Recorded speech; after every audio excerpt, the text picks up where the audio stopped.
आवाज news, true voice.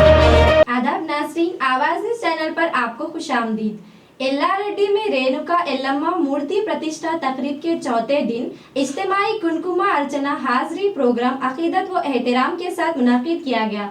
बड़ी तादाद में ख़वातीन ने शिरकत करते हुए देवी एल्लम्मा की पूजा की और मंगल आरती अदा की। गौड़ा संगम के रहनुमाओं ने भी शिरकत करते हुए ख़वातीन अकीदतमंदों के साथ इबादत में हिस्सा लिया।